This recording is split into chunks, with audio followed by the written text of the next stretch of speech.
చివరికి అర్హత ఉండే చివరి వ్యక్తికి రేషన్ కార్డు వచ్చే వరకు ఈ ప్రక్రియ కొనసాగుతుంది.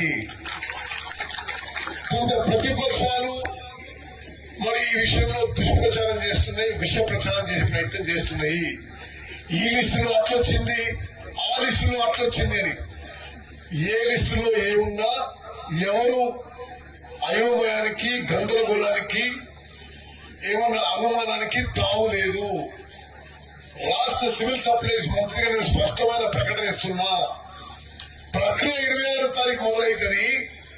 తెలంగాణ రాష్ట్రంలో మేము ప్రకటించిన అర్హతల మేరకు అర్హత ఉన్న ప్రతి వ్యక్తికి, ప్రతి కుటుంబానికి ఈ రేషన్ కార్డు వచ్చే వరకు ఈ ప్రక్రియ కొనసాగుతుందని చెప్పి నేను మనవి చేస్తున్నాను.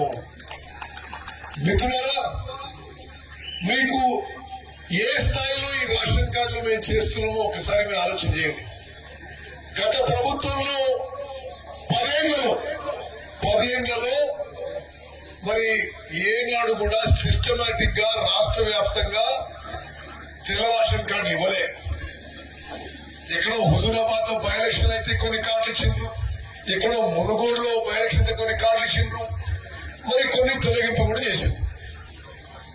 నెట్ ఆన్ నెట్ తొలగింపులు కొత్త కార్డులు ఆలోచిస్తే 10 ఏళ్లలో మొత్తం 40-45 వేల కార్డులు మాత్రమే వాళ్ళ సమయంలో ఇవ్వడం జరిగింది. Additional cards. మరి రాష్ట్రంలో ఉంది 90 లక్షల కార్డులు. రాష్ట్ర జనాభాలో 2,81,00,000 మందికి ఈ రేషన్ అందుతుంది. ఇప్పుడు మేం చేసే ప్రక్రియ మేరకు, మాకున్న అంచనాల మేరకు